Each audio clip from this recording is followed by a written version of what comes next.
Alrighty. Another week around the trash fire. Your host, Matthias. Oh, I'm with the boy. John. I have risen from the depths of Nurgle's garden, and I am Yes, here.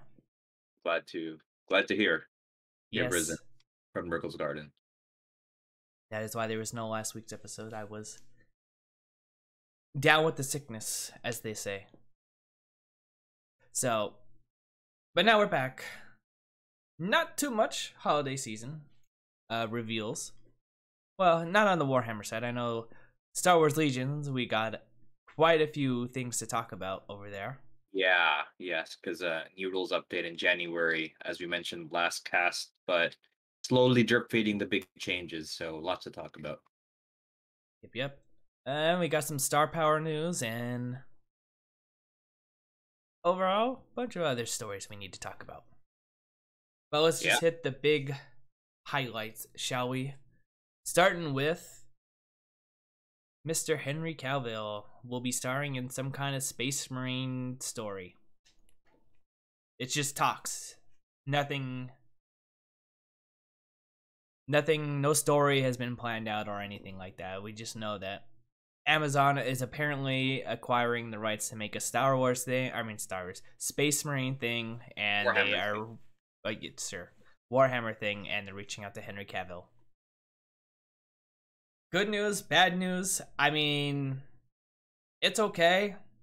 I like Henry. He seems to be somewhat knowledgeable in the Nerdum fandom that he, periodically works on. So I have somewhat hope that he will be a good character. I mean, if we had covered this last week when it came out, I mean, he did just get removed from Superman, so, and Yes, the whole Witcher debacle. But, he's saying that they weren't being, well, I'm not too sure on the Superman aspect. That's James Gunn going his own way, didn't want him. But in terms of The Witcher, I know he said he was very unhappy with how Witcher was going, so. In terms of the lore, actually. Yes. Yeah. Something to point out since, he is taking over this, or not taking over, he is starring in this project and is going to be a producer.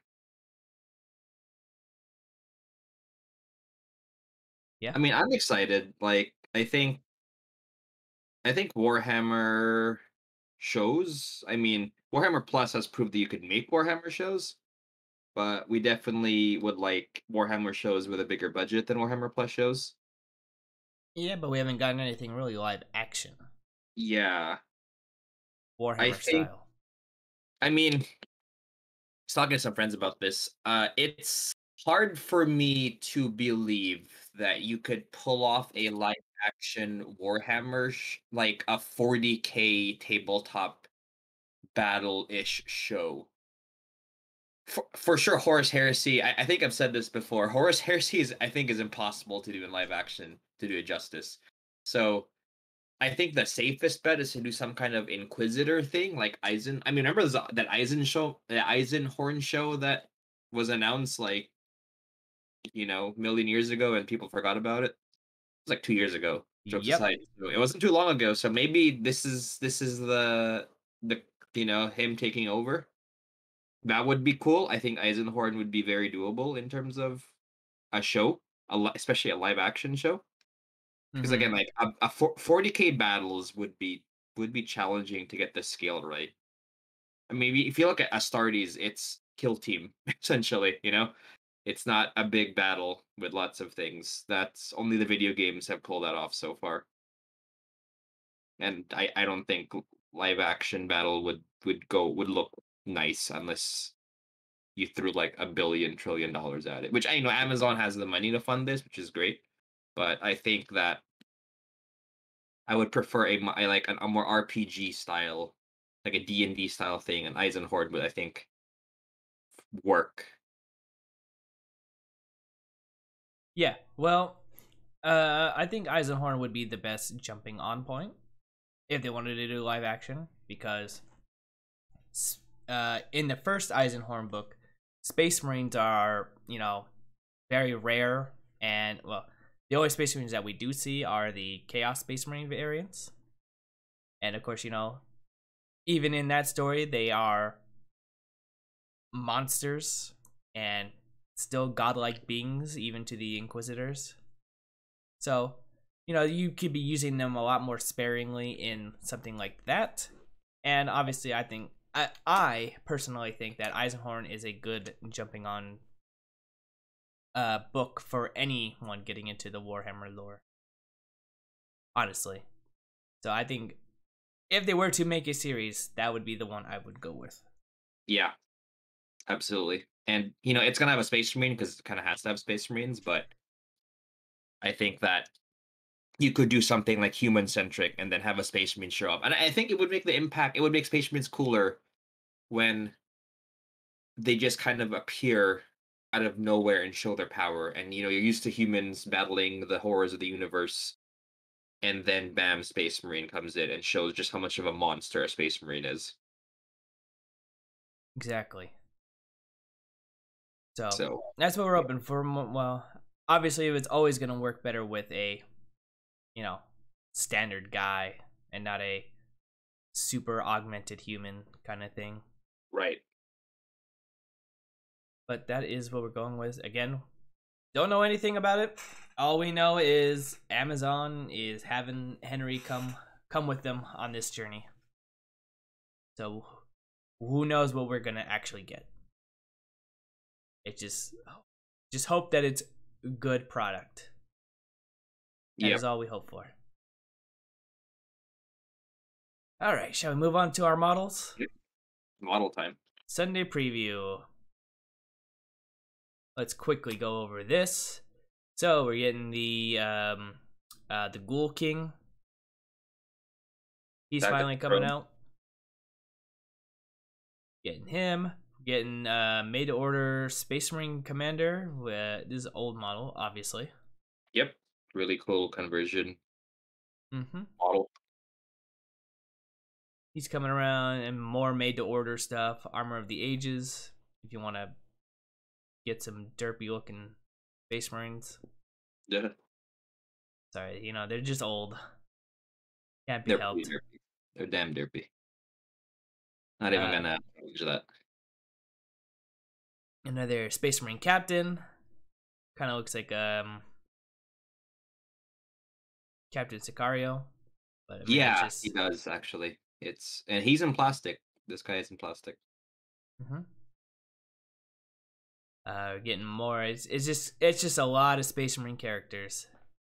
The Lord Executioner coming out. Heroes of the Chapter, which I'm not familiar with. This is just, what is this? What is this? So this used to be a release when Apocalypse first came out, and it was a formation of Space Marine captains that gave stupid powerful abilities to your army, but it was Apocalypse, so okay. It's like orbital bombardments and stuff. But again, it was Apocalypse, so it was made for that. And for regular 40k, they were just kind of Space Marine captain alternate sculpts. Got it. What they are right now. Okay. You know, if they didn't have a billion HQs already, I would like to see this in my 30k projects, but I already have a billion HQs, so I don't need any more. What's a billion plus one? Come on. I know, right? It's true. I'll make all the Centurions. We got the Chaplain with Jump Pack. The Librarian and Terminator armor.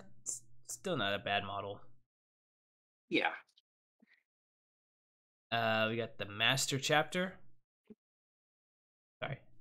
Masters of the Chapter. Oh, I'm sorry. These are what I was talking about. I'm so sorry, audience. Yeah, this is the APOC formation. The Heroes of the Chapter. Sorry, that's the Dark Imperium models that were available only in Dark Imperium. And now they're coming back because they're all in one sprue. Got it. My bad. I was confusing those. I was looking at the other stuff. Got it. All right. Yeah, these are the random Space Marine heroes I was talking about that I would use for my 30k project if I already didn't have a billion of them. Alrighty then. Then we got Tech Marine. Black Library. some e-shorts for the Advent of 2022. And for Warhammer Plus, we got Kill Team of the Goth Rocker versus the Emperor's Children, because they wanted to have some kind of musical theme going off from an article that I saw later on. There we go. That is the Sunday preview. We just quickly went by it because a lot of it's just made to order old models, so not too much to talk about there. Moving on, some AOS news. I know, surprising. General Handbook 2023 for the Galantine Champions, or Galantine Champions. So I think we've gotten more handbooks than we have. You know, what do they call their books? War Scrolls? Battle tomes. Battle tomes, yes. I think we've gotten more handbooks than we have battle tomes. So here we are. Do you want to take a dive at this one? Yeah, I mean, I don't want to talk too deeply about the contents because I don't play AOS right now, and I'm sure they're good. I'm sure they make for a fun experience if you play Match Play Age of Sigmar. I do want to talk about that. Holy crap! It's more rules for a game with already a lot of rules. I'm playing other war games right now and Warhammer still, and even Horus Heresy too, and it's and we're gonna talk. This is gonna be relevant later too with 40K when we talk about the new Arks of Omen stuff. But my gosh, like they are patching this almost at a video game pace, and it is hard to keep up. Like this is turning me off from wanting to like earlier this week. Last week, it's already Monday. I was cleaning my closet of projects, and I found my vampire counts, my Soulblind. Oh, these are cool. Maybe I should play some games at the local game store. And I looked at the what to do to play AOS now, and it's like, oh my gosh, there's just so much rules. And I'm not even talking about like, oh, I have to buy this book. Like, even if it was free, it's like just more stuff to learn. And I'm sure it makes the game more balanced and fun, but it is a lot on my brain and I'm sure a lot of people's brains just to learn all of this. You get more rules, you get more command abilities, you get more relics, warlord traits. Holy crap, there's so much. And don't get me wrong, I'm still hyped for AOS once Cities of Sigmar humans come out, but man, this is a lot. Yeah. So well, I haven't been following too much of it. There's because you got your battle tome, and then you got the core rules, and you got these rules. Yeah. Yeah, well, the game's got to evolve too, just like 40K. They don't want to have the stagnant rules, and that's why they're going with the season format now. Just to sell more books out there. Which is fair, but most other games don't do stuff like this. But then again, most other games also don't release something every week. So maybe this is a function of Games Workshop just pumping out content. And to be fair, those other games I'm thinking of do suffer from the community, and myself included, wondering when the next release is. And later when we talk about Legion, I'll touch on how this is the first big rules. I mean, the points last week for Legion, the last points update before that points update was over a year ago, and a lot of people were not happy, myself included.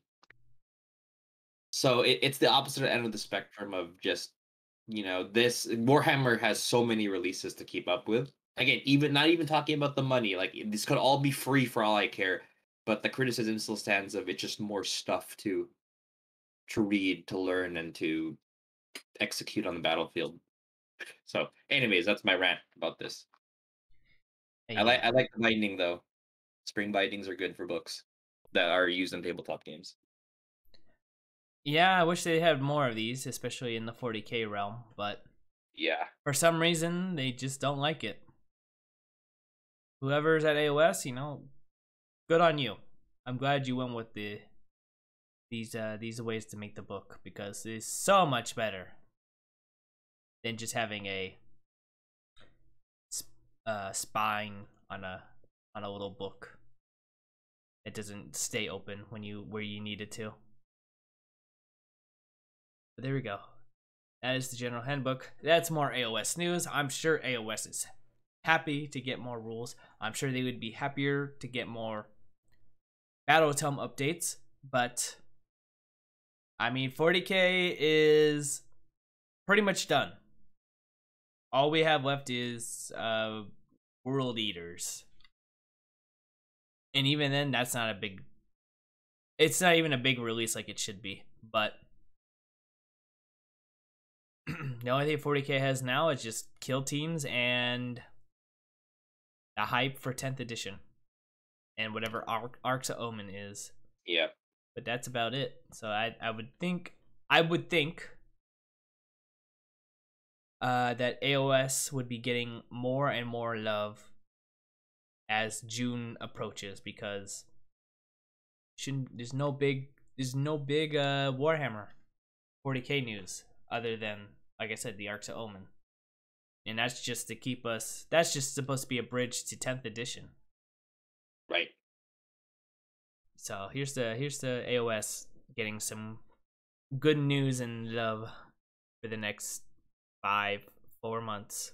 I'll say 4 months. Moving on to Necromunda. Here we are. We got a Beastmaster out in the wastelands. Getting these little weird stingray things. I don't know what you call these things. The Ripperjacks. Ripperjacks, as he says. Something terrified, something I would definitely expect to be out in the wastelands. Yeah, I am definitely picking this up for the next Necromunda campaign, because my gang can actually take these. I'm playing Ash Waste Nomads, and they don't have a lot of allies for obvious reasons, but they could take Beastmasters and Ripperjacks. So, yep, picking these up for sure when they come out. Well, it's funny because our group is just, I know, we say this many times on the podcast, but our group is getting hyped for Necromunda campaign, and so we might actually do a Necromunda campaign. It's gonna be fun. In February, March, was that the time frame? Yeah, after LVO. Yeah, so we might do something. It's supposed to be all fully painted. No gray minis. No gray terrain. It's all fully painted. All painted Necro.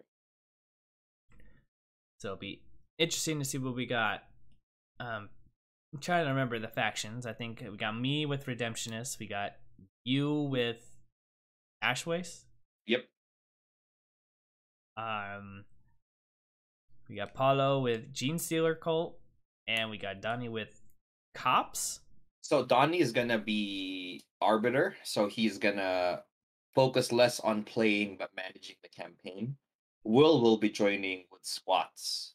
So me and Will will actually play our own mini campaign in January to kind of get our feet wet with the rules before the main event in February, March. Yeah. Oh, there we go. We got a big cast of gangs. I think I'm the only hobo faction out here. Everyone else is the only OG gang faction. Yep. Everyone else is like 40k. This is BS. Anyways, well, there we go. So you guys have something to look forward to in February, March era. Oh, I'll give my thoughts on this. Very cool model. I don't really care too much about the Beastmaster. I think he's a little goofy looking. I mean, he fits the homeless theme. But the monsters, top notch. Definitely scary. Definitely would not own as a pet. Thoughts over. Moving to Heresy Thursday. Obviously, we missed last week, so we're going to look at last week's Heresy Thursday, which is the Heavy Siege Tank. Yeah, the Typhon. It is a Land Raider with a Demolisher Cannon. Well, it's a Spartan with a Demolisher Cannon. It's even bigger. You would know your classifications. I just see a shoebox, so yes. I just call it a Land Raider. Give me the deets. This thing is garbage. I'm sorry. It's a cool model, but this thing sucks. I mean, look at the rules. Like, scroll down. tell me what do you think, Matt? You played 7. Like, tell me what do you think about this? 24 inches, strength 12, AP3. AP3. That's a spaceman killer. Yes. Because it's just like, because AP1 kills everything, right? AP1 kills everything. Okay, so AP3, that's definitely a spaceman killer. Ordnance 1, I think. Ordnance is just. It just means it can't move and shoot the sponsons. Okay. They're heavy bolters. Yeah, not too bad. 5-inch blast template. You tell me, is that normal? Yeah, that's good. That's normal. That makes sense for this. Yep. Okay, I didn't know if it was gonna use like the apocalyptic blast templates or not. Okay. Sounds fine, but pretty bad. Rending 4+. Yeah, it's solid. I like that. Rending's no longer the same because I know 6's was like. It's the same, except the value tells you what gives the benefit of AP2. Okay, so 4+. It's like a 4+ is what? Just like a mortal wound, right? No, it's an AP2. AP2. Okay. AP2, yep. Sunder, I don't know what Sunder is. It's And real armor pen. Armor pen, okay. And Brutal 4, which is. So that's a new rule. So brutal means for every successful wound roll, the enemy makes X saves. So for this, and it doesn't spill over. So this one, it's actually, that's a good rule. So if you're wounded by a Typhon, you have to make 4 saves, and each failed save is a wound, and it's strength 12. So for most things, it would insta kill it. Yes. Okay. I mean, it's basically acting like a demolisher. Yeah, it's a giant demolisher. Because I think demolisher is 24 inches as well. Yep. I mean, given how you can easily space this out, it's not that good. Yeah. Like the gun itself, like the offensive power, I like. AP3, I mean, yeah, you want to be shooting this at bigger things than Space Marines, but it's got rending 4 up against Terminators. It's actually really good against Mechanicum because it doubles out with strength 12, so it insta deaths robots. I mean, robots they don't instantly die from instant death; they just take extra wounds. So it's pretty good against Mechanicum. I think it's gonna be really good against demons when demons come out. But the one thing why I don't like it is the 24-inch range. That's not that long. Yeah, but like I said, it's just like the demolisher. It's basically exactly the same function. I just assumed that this is a lot more tankier, a lot more Yeah, beefier. it's way tankier. Last edition actually had a rule where if you didn't move, you doubled the range, and that made it very usable. It was also AP1 last edition, which helped. But yeah, the fact that you can't shoot this turn 1 unless you play ambush or something or one of those crazy deployments. But most of the time, you can't shoot this turn 1. It's gonna be way too far to do anything. I guess if they infiltrate some scouts, but you're shooting your 350, 400 point model at some scouts, not the best use of it. Yeah, you're gonna spend turn 1 moving up, which means you're gonna get shot at, and it's a vehicle. It's not a super heavy, so you could get one-shotted with a lucky result. Now, granted, that's not easy to accomplish, but most people are rocking a squad of blast cannons. They're rocking some more heavy weapons on their dreadnoughts and stuff. So this thing will probably die. I mean, 30k is a game, same with 40k, but 30k especially, where if you want something to die, it's gonna die. Right. So this thing will probably die. Now, if that said, if you think this is a cool model, you should pick it up for sure. There's ways of making it work. Night fighting's a big thing. So that way you get your one turn of moving up before getting blown up. Be protected by the cover of darkness and all that. And if you run 2 of them, you could squadron them up. I mean, it's a lot of points, but at least you have 2 of them. It's not that easy to blow up the whole squadron, Mm-hmm.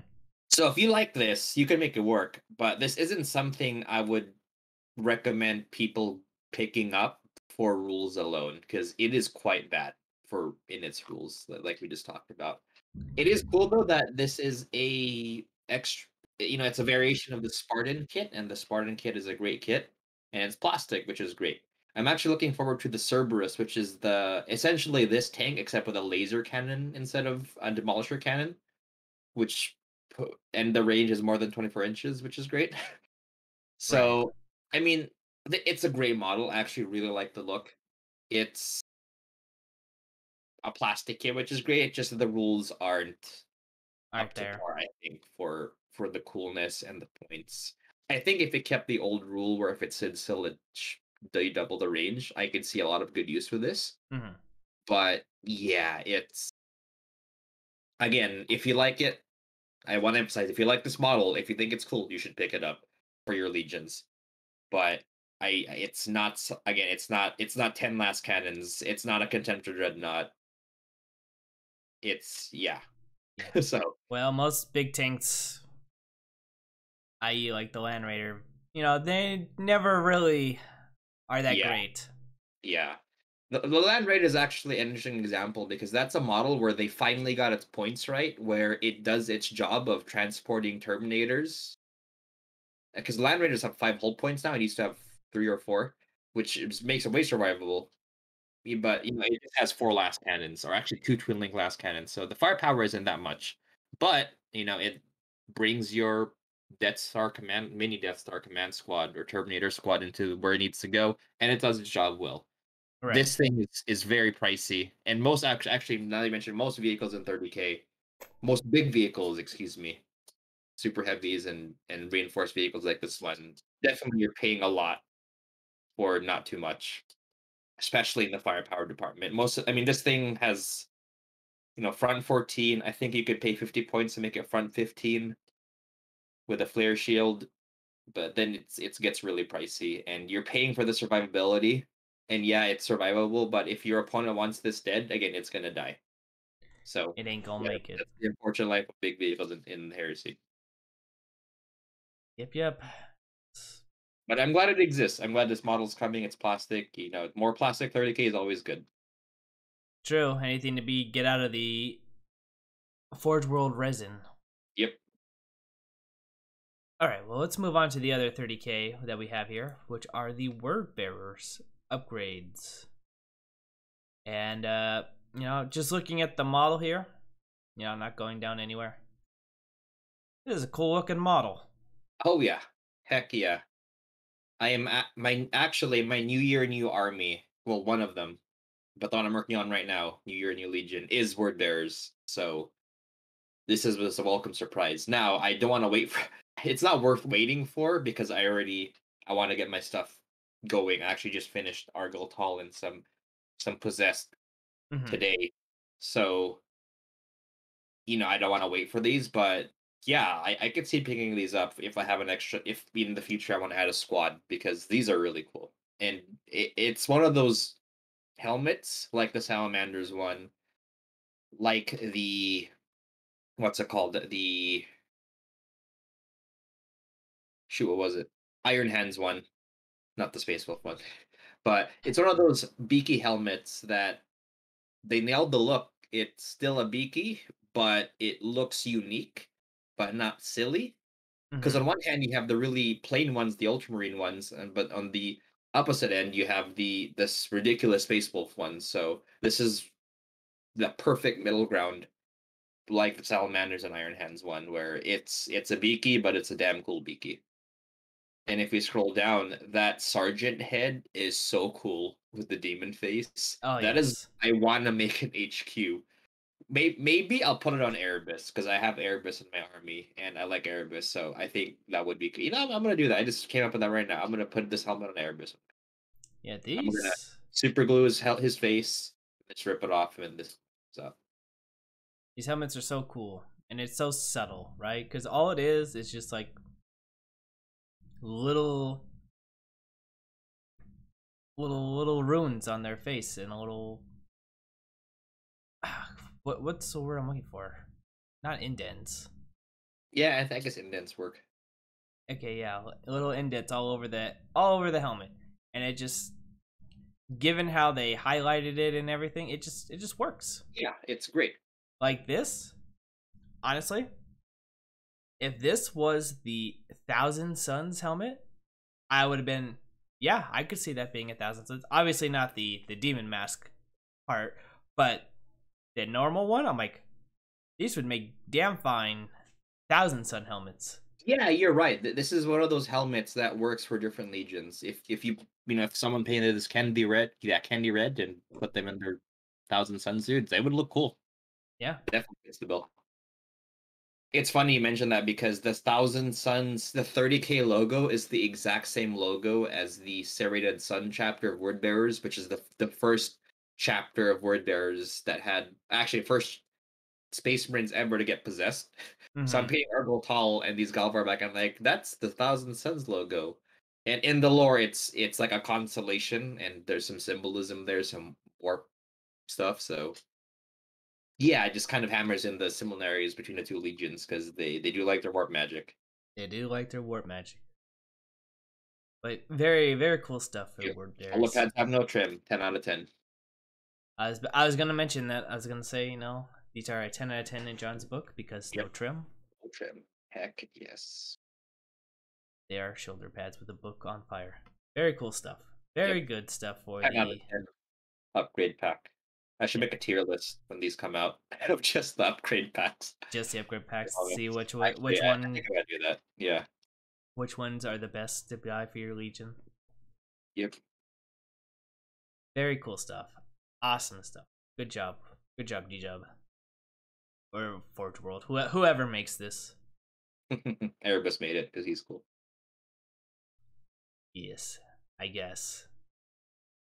I guess if we want to give credit to Erebus, I would. Erebus is the reason the Town Tyranids are in the game. Just saying. Yeah, well, Erebus leads to a lot of bad stuff, so. Yes. Erebus is the reason Gazgul exists. I don't believe that for a second, but tinfoil Erebus hat theories.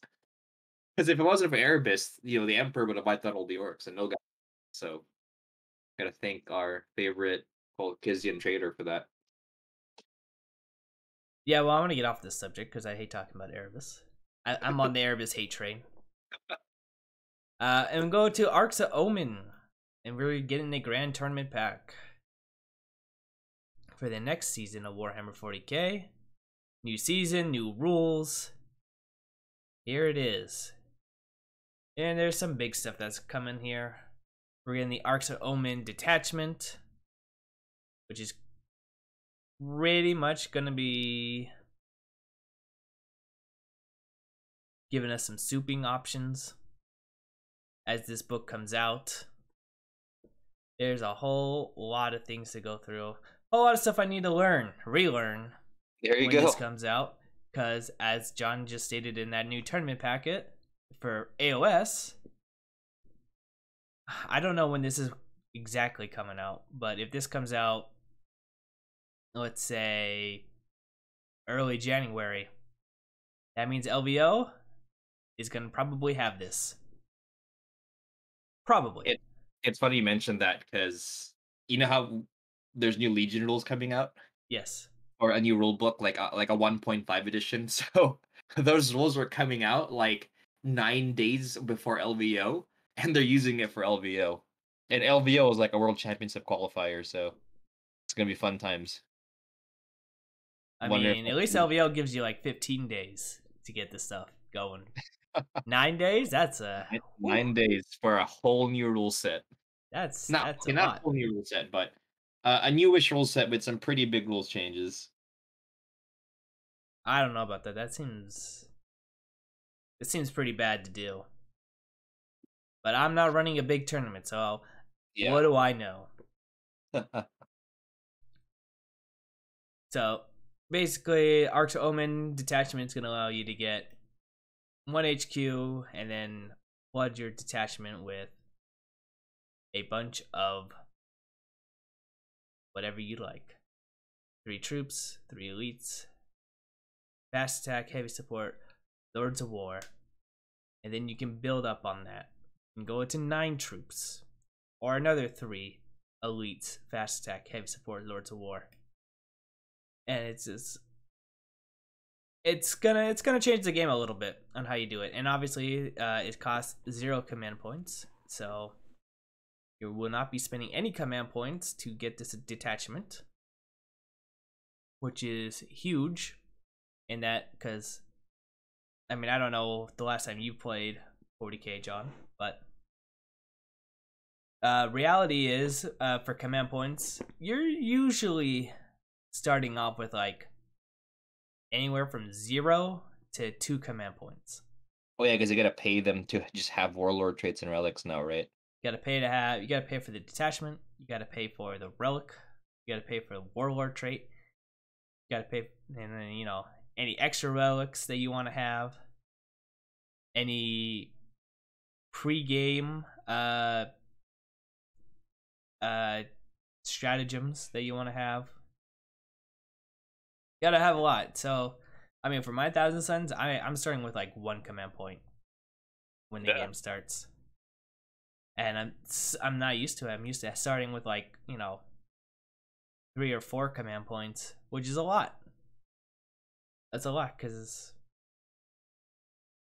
now that you generate a command point every turn, on your turn and your opponent's turn, you do get the command points a little bit faster, but you do spend them a lot faster as well. So I think it helped out the game a little bit. Instead of having to start, you know, with like 12 command points and then right, easily getting it back with stuff like being able to roll a 6 and get a command point back for that turn kind of deal. I think this is a lot more healthier. But again, being able to get maybe more command points, it could be nice. And being able to soup, because that's pretty much what this detachment is going to allow you to do. It's going to allow you to take, like right here, you know, take a knight detachment if you want. Take an allied detachment. We got the Battle Brothers here with the Imperium, the Imperial Knights. Demon Sailor Cults get the Brood Brothers, 1,000 Suns. Very, you know, interesting that they mentioned the 1,000 Suns and the Zinch keyword. I wouldn't understand why they would do that. It's not like 1,000 Suns and 15 Flamers are just destroying everything right now from the Zinch army. But there we go. You get the keyword allied detachment on that as well. Not gonna lie, I only mainly focused on the other stuff. I didn't really look at the stuff like heroic support.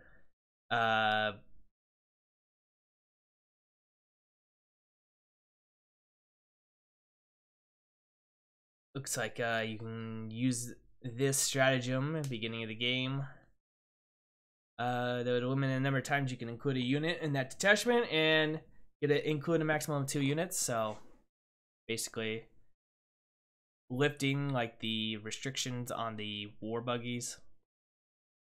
You can now get more of those, whereas you were limited to them. Now you can get more. And then they're obviously going to be changing up the secondaries. Some of these secondaries seem to be including more other factions. And the example they're showing here are the Salamanders and the Emperor's Children. One day, Emperor's Children, you will get your own book. Yes, one day. One day. But all in all, big stuff. I'm happy for the changes, because I do like a ever-changing meta in Warhammer. And as I don't have a big problem like John, where it's just learning more and more stuff, because I'm more active into the 40k than I am, say, you know, AOS, where AOS keeps adding more stuff, and since that's a game I rarely play, having to relearn this old stuff and then learn the new stuff, it's too much for me. This, since I'm already familiar with it, learning just the minute changes that they do, very simple for me to do. You mean, like me, you don't play like 5 war games. So I do not play 5 war games, but you know, I am branching out. You know, I dabble in a little Star Wars Legion, dabble a little in the you know, I'm a big war cry guy. I kind of like the war cry setting. more than I do the kill team setting. But you know, I dabble in kill team as well. I dabble on the little skirmisher games, not the big war games, because you know, Warhammer's enough. AOS is okay. You know, I'll touch it every once in a while. And Legion, you know, I have my feet in the water. You know, I'm slowly learning that game, but that's more skirmish base. At least the level that I'm playing. I'm not playing, you know, the big games for Star Wars Legion. But I'm excited to see the changes. When these changes will take place, I don't think they said. Is come back early next year. So, who knows what early next year will be. Could be January, could be February. We'll wait and see. But I think it's time to move on to the final Warhammer story so we can get to your Star Wars Legion. And Azrael. Azrael is here. Now, yeah, it looks like that leak was true. Well, I mean, the leak was by GW. The leak was by GW. It was in that Ark of Omen trailer. Yes. And you know, the internet scares me sometimes with how much they will just dig in to find something, right? When I looked at that trailer, I didn't have a second thought about what was in that 0.1 second flash transition of that trailer, because that's what this was. This was like a 0.5 second flash with lens flares all over it, and then it's just like one guy's just like, ah, yes, this frame right here. Let me go into MS Paint and highlight this one model that we can barely see. That's Azrael right there. And you know, I'm skeptical. I brought up the story. I was like, I don't really know if that's gonna be Azrael. I mean, it could be, but can you really call it off this one frame? And then here we are. They're Azrael. Off that one frame, they were right. I mean, there were other hints that it could be Azrael. I mean, there was the whole Battle of the Rock, and I think there was some Dark Angels that you could clearly make out in the picture, but to single out this one guy and just call him Azrael, bravo internet, bravo. Like I said, I'm very scared of you guys. But enough talking about that. Let's talk about the model, shall we? How do you like it? How do you feel about it? He's dope. You know, he's really cool. I think Helbrecht is cooler, but I think he's cooler than this model is way cooler than Calgar's model. But I think that's not a hard thing to beat.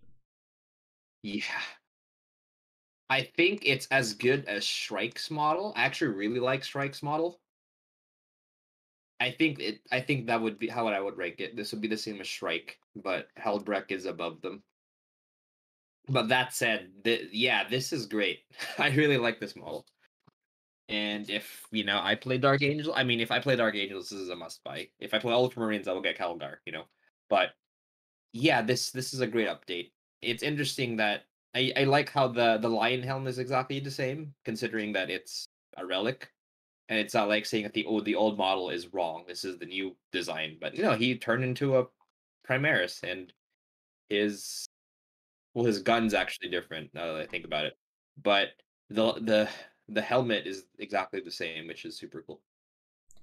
Now, was he in the 7th edition box? I can't remember the name of the box. No, that was just some dude. Dark Vengeance. That was just some random Dark Angels guy. That's never going to happen ever again. The whole sculpted chapter logo in a box. I know. It's a shame. But I get it, because they want to just sell the generic models. Yeah. But yeah, those were cool sculpts in there. I'm surprised they never re-released those as like a fall-in box or something. The Chaos Marines. But I'm sure yeah. they will. I'm sure they will. Well then, after this 10 out of 10 model, I think it's time to do some Star Wars Legion. Yes. Star Wars Legion. So, am I going to click the first link here? Yeah. Which one is that? The pass mechanic. Yes. So Legion will have a pass mechanic now. I will ask your opinion on these, Matt, because you're a new player, and I wonder what new players think, because I've listened to like 3 different podcasts of competitive players talking about these, so I already have that kind of view. But yeah, I am curious what you think. So anyway, so passing. So passing is a new mechanic introduced in Legion. Passing, because Legion has alternate activations, but you can't pass. So if you have lower activations, you're usually at a disadvantage because the enemy could do like what's called there's this thing where near the end of the turn they can activate 2 things at once, which could be a big deal. You're getting shot by 2 things before you could respond. Maybe they could grab an objective without reprisal or something.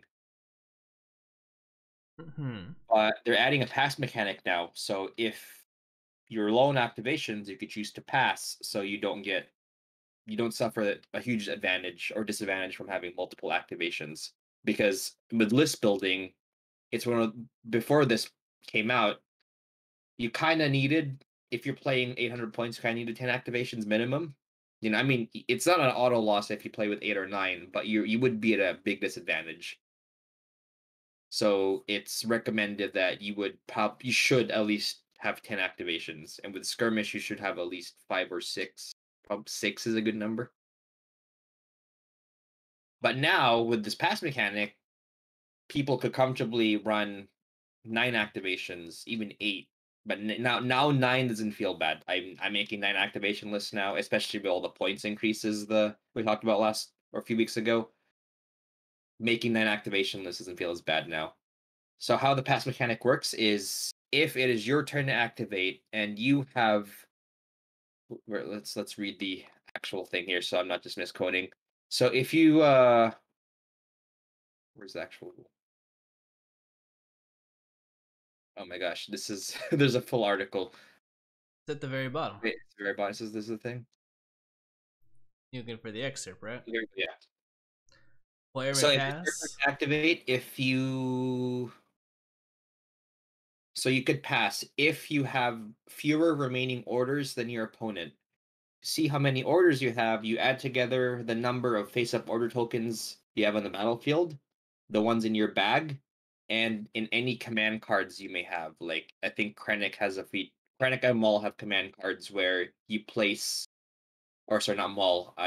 It would be the mercenaries have this thing where you place a order token on a command card face down, and you could draw from that stack. But it's less random than your bag because it's like 2 or 3 orders in there. So essentially, you add all of those together. That's how many activations you have. So if you have less activations than your or orders than your enemy, you get to pass, which gives you some room to plan and react, as opposed to just going and then you just getting double activated or something, or you just have to do something before the enemy does something, and then you get destroyed, or you're at a disadvantage because you have less activations. Yeah, this definitely helps even at the playing field. At least that's the intention, and this change has been met positively from the competitive community. But what do you think about this mechanic? Well, my question first off would be, Yeah. obviously there's a limit to the passes you can do. Yeah, Is it sorry, like I forgot to mention one that. pass, or is it just as many passes you can get until you guys equal out in activations? So good question. I forgot to mention that you only get 1 pass per turn, which I think what made a lot of people who were skeptical like this mechanic. Because in other games, like I know Marvel Crisis Protocol, which is the Marvel miniatures game, they have infinite passes if you have less activations, and it could get kind of janky. But here, yeah, you only get 1 turn. One a turn. So if you, let's just say you had 10 and I had 8, I couldn't pass twice Correct. You only get 1 pass. until the next turn. Yes. Okay. I like it because I mean, there is strategy in passing. Now it's not like I draw a token and it'd be like this unit here, my unit of stormtroopers, they pass, and then that's their action, right? It's no. This is even before you draw. You're like, I don't want to activate yet. You activate again.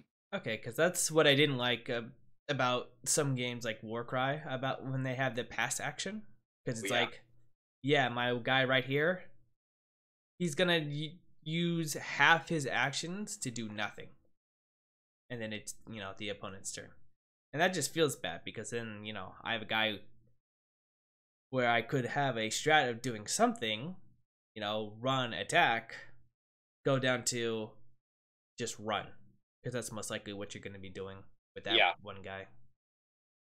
This is nice because I'm not sacrificing a unit's action to just pass.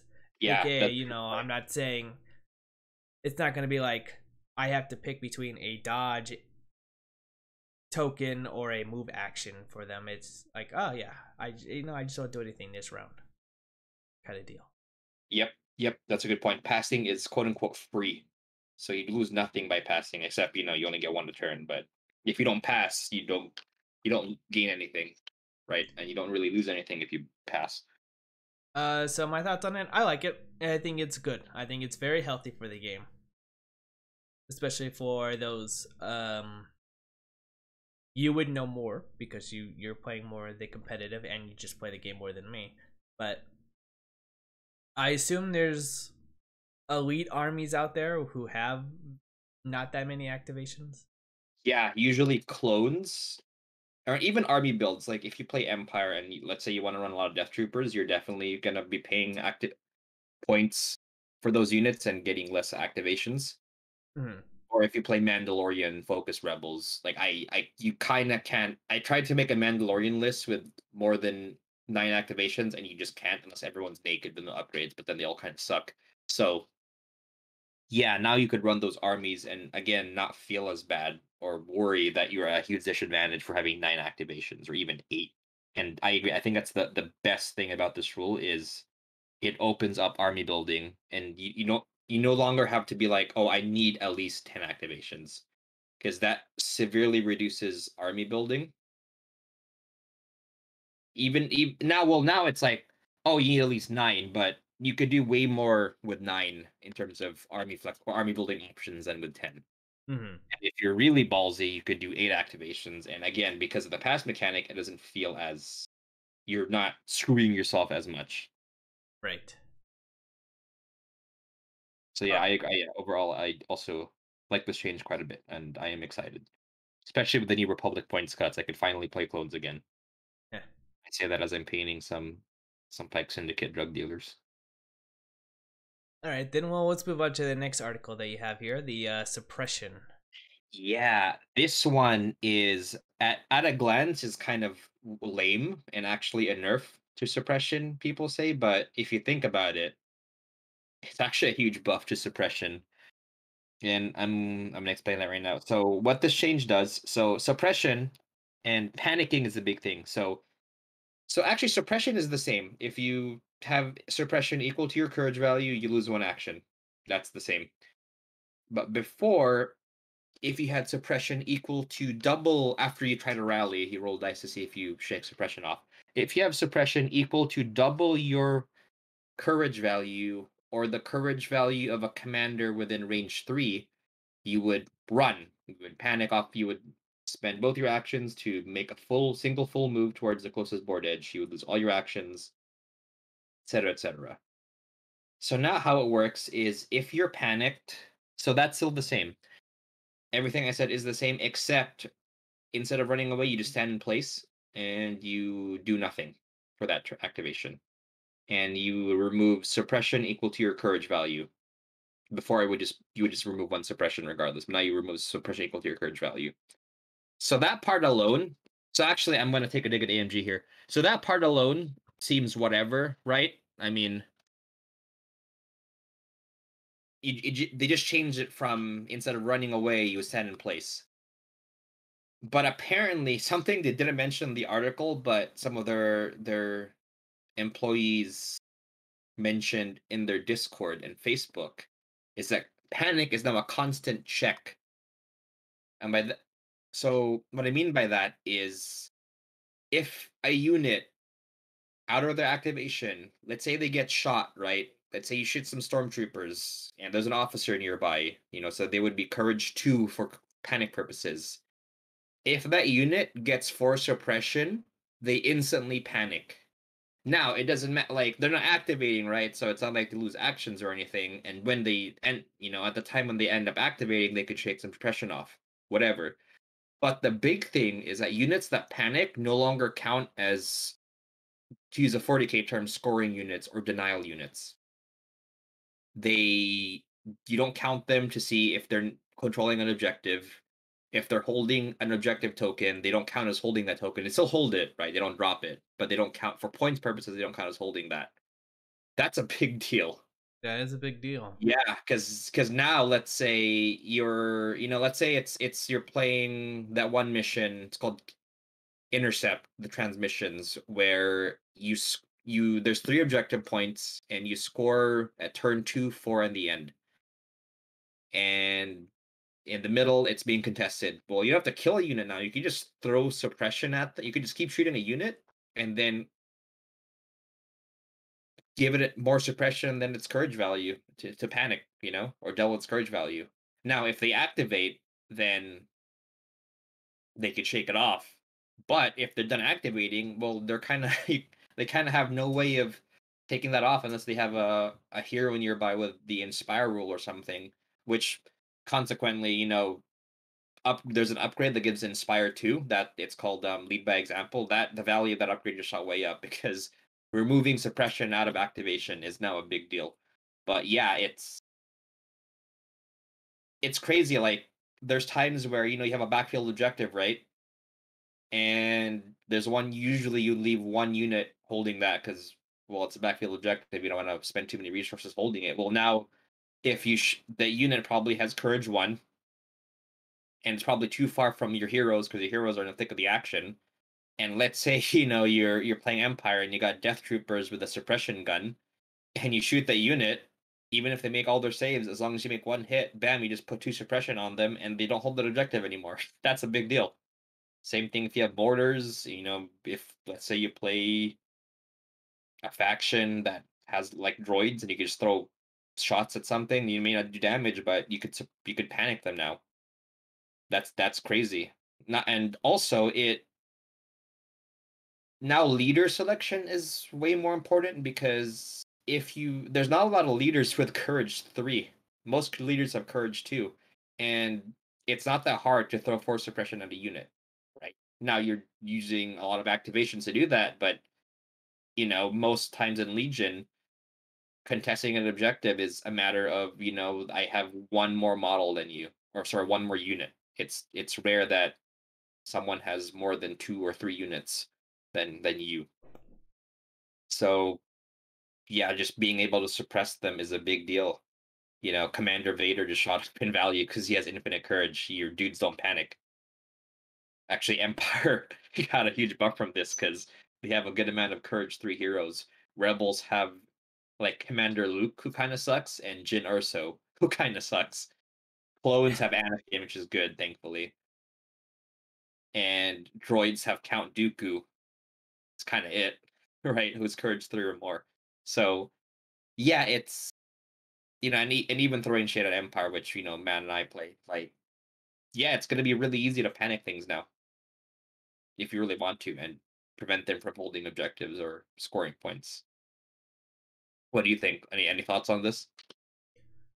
Well, I mean, what I like to do is because I can hit stuff in this game, no problem, but people in this game that I play against, John and Pablo, seem to just have the most luckiest saves of all time.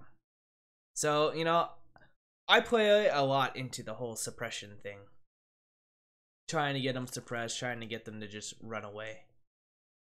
So, now that I can, suppress them and, not have, they don't run away, as they won't run away. But having them not be able to score points, I mean, that's just as good. Really. Oh yeah, yeah. I'm not gonna be able to kill them, but I mean, they're still not gonna be able to do anything. And the objective that I was trying to get them off, they're not scoring that objective anymore. Yep. So And not that bad.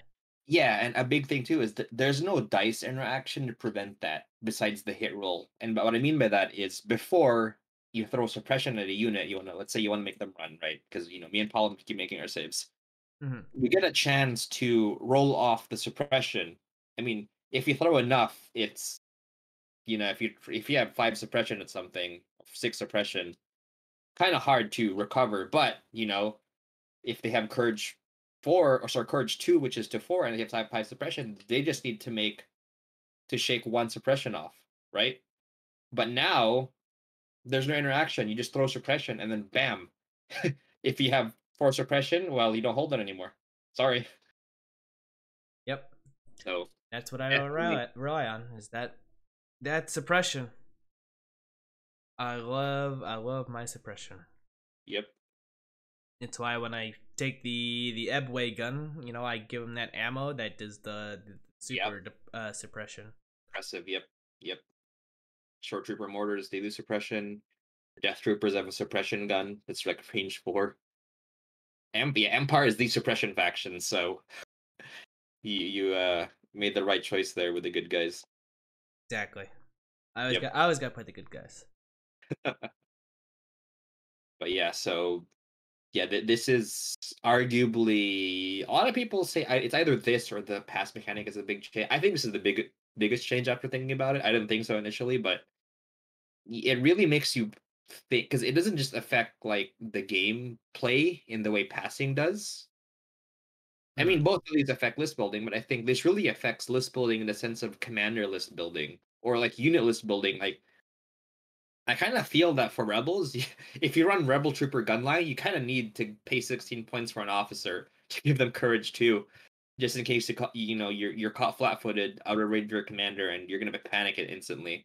Having the extra courage is a big deal, and again, like I mentioned earlier, picking officers that have a lot of courage, a high courage 3. So Yep. yeah, I mean, I like it. It again changes the game. It makes suppression more of a thing than it is already. I'm not saying it's not a thing. It's a thing, but it's even more of a thing now. And yeah, it's just fun and different, and I do like that about it, even though it could be nasty sometimes. So it is.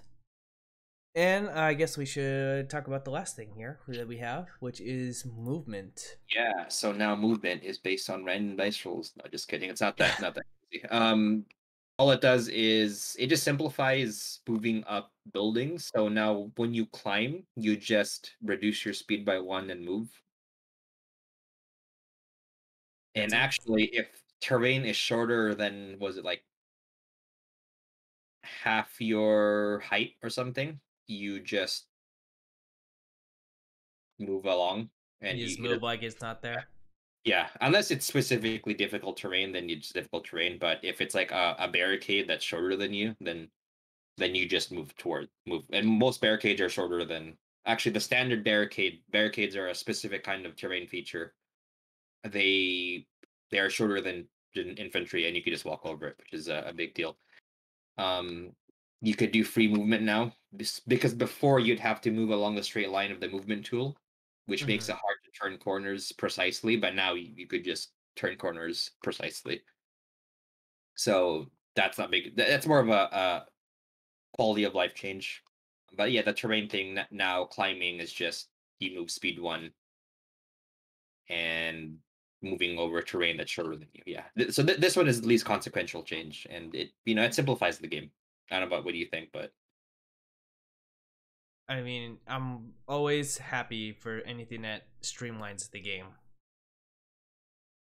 So, being able to move over a little rock with no penalties, that's nice. I like that.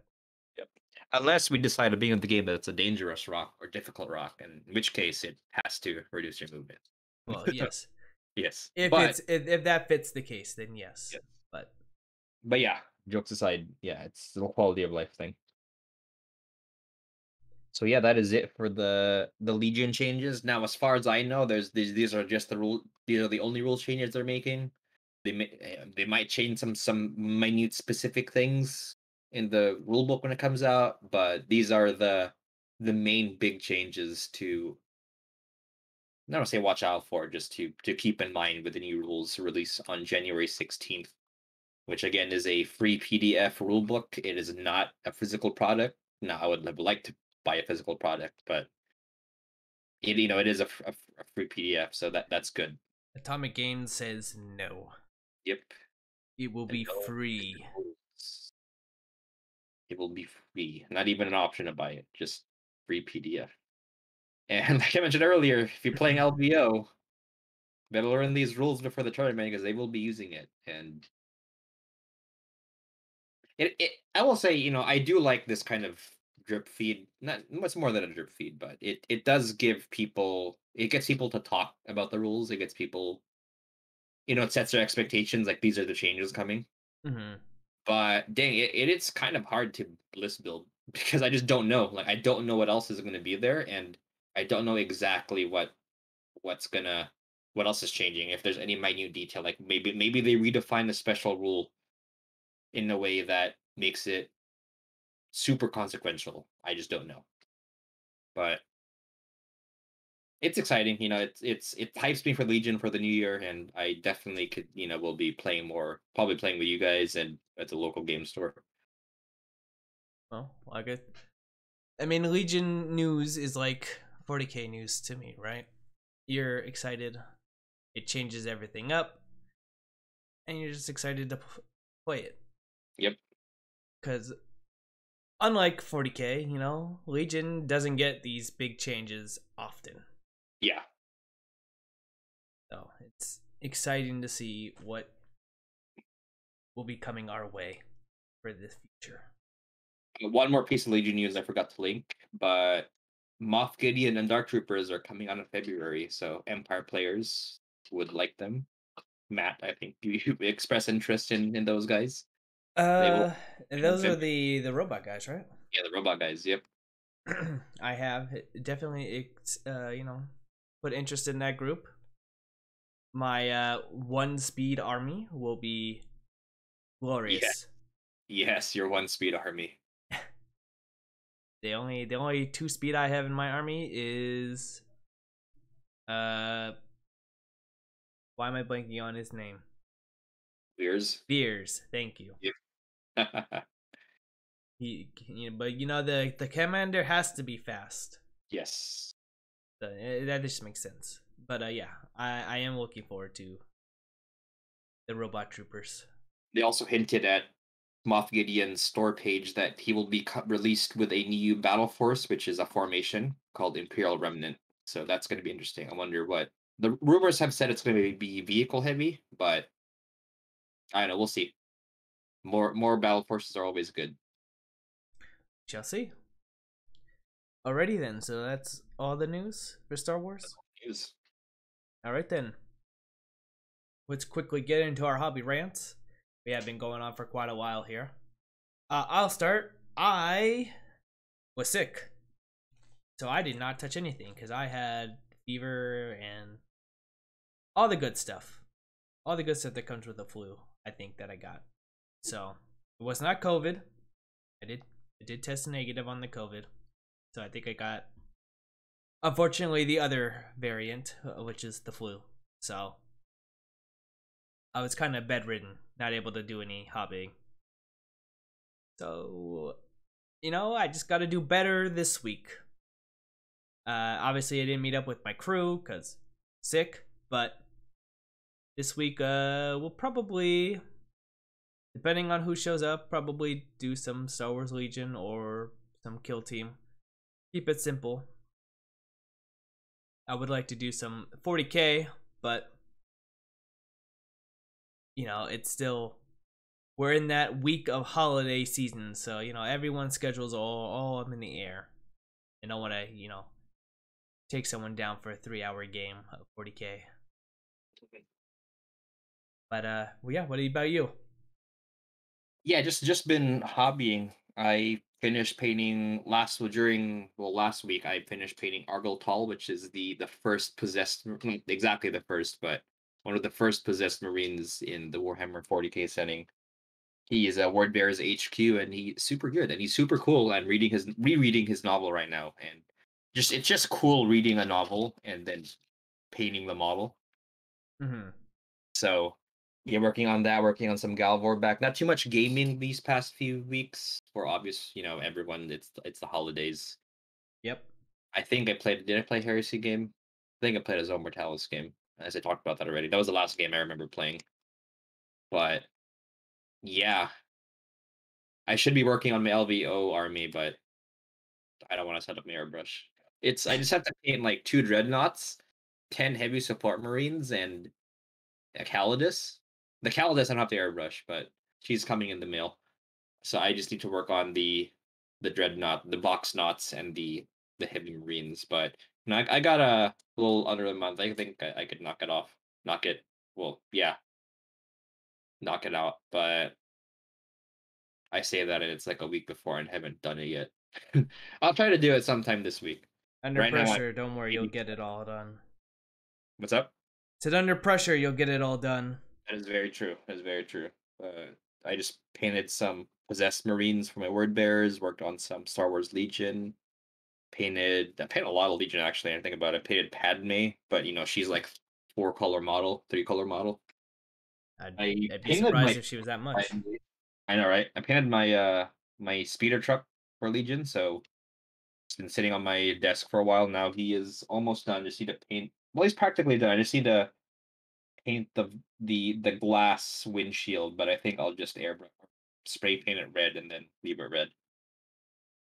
Make it go fast. And then go fast.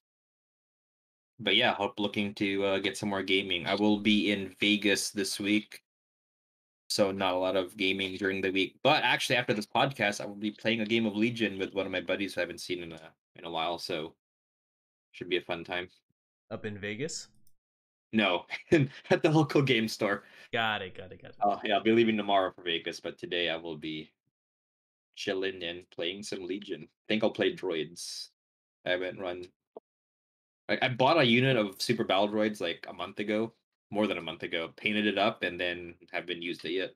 So I will probably be using it tonight. Alrighty then. Well, I think we'll call it there.